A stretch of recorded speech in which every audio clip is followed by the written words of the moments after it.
आजपासून 3 दिवस राज्यभरातले पेट्रोल आणि डिझेल पंपावर इंधन पुरवठा करणारे टँकर चालक संपावर गेलेत। या संपामुळे पेट्रोल आणि डिझेल टंचाईची शक्यता आहे। राज्यात सर्वत्र ठिकठिकाणी पेट्रोल पंपांवर पेट्रोल आणि डिझेल भरण्यासाठी वाहन चालकांची गर्दी झाली आहे।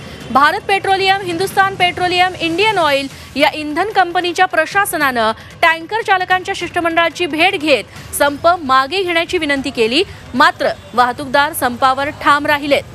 संप मागे न घेतल्यास कायदेशीर कारवाई करण्याचा इशारा आता पोलीस आणि आरटीओ प्रशासनानं दिलाय। पेट्रोल डिझेल भरण्यासाठी आता सगळीकडे वाहनांच्या रांगा लागल्याची दृश्य तुम्ही टीव्हीवरती बघत आहात। असंच चित्र राज्यातल्या शहरांमध्ये ग्रामीण भागातही बघायला मिळतंय। थेट जाऊयात नाशिकला। आमचे प्रतिनिधी सागर गायकवाड आता आपल्या सोबत आहेत।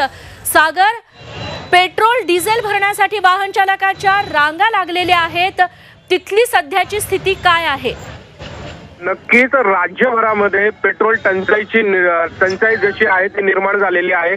खरं तर थोड्याच वेळापूर्वी मनमाडच्या या टँकर जिथून पुरवठा उत्तर महाराष्ट्रामध्ये आणि मराठवाड्यामध्ये केला जातो त्याच ठिकाणी जे आहेत पेट्रोलचे डिझेलचे जे टँकर आहेत ते बाहेर पडलेले नाहीयेत। या ज्या संप ज्या ड्रायव्हर आणि यांनी पुकारलाय त्याचा परिणाम पूर्ण महाराष्ट्रामध्ये देखील जाणवू लागला आहे। तब्बल 1 किलोमीटर पेक्षा जास्त रांगा 4 व्हीलर आणि 2 व्हीलरच्या लागल्या आहेत। पेट्रोल आपल्या गाडीला मिळणार नाही याच्या भीतीने शहरातील सगळ्याच पेट्रोल पंपावर मोठ्या प्रमाणात गर्दी झालेली आहे। तब्बल 2 ते 3 तास जे आहेत ते पेट्रोल पंपाच्या रांगा लागल्या आहेत। खरं तर ही अशीच परिस्थिती नाशिक जिल्ह्यामध्ये देखील पाहायला मिळते। नाशिकमध्ये देखील सगळ्याच पेट्रोल पंपावरती जी मोठ्या रांगा लागलेल्या आहेत आणि या रांगाचा जो परिणाम आहे तो ट्रॅफिक देखील जाम होताना पाहायला मिळते।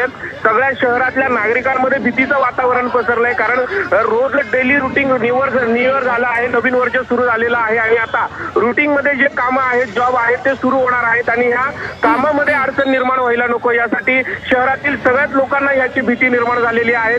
पेट्रोल नसेल, डिझेल नसेल तर आपल्या कामाला जे आहे ते जाता येणार नाही आणि यामुळे सुट्टी घेण्याची परिस्थिती निर्माण होऊ शकते। या भीतीपोटी सगळ्याच पेट्रोल पंपावरती जी आहेत ती मोठ्या प्रमाणात रांगा लागल्या आहेत। नागरिकांची देखील अशी मागणी यासमोर येते की लवकरात लवकर संप मिटावा आणि पेट्रोल आणि डिझेल जे आहे, कारण का सगळ्यांचं जनजीवन पूर्णपणे विस्कळीत होणार आहे। सागर, धन्यवाद तुम्ही दिलेल्या माहितीबद्दल।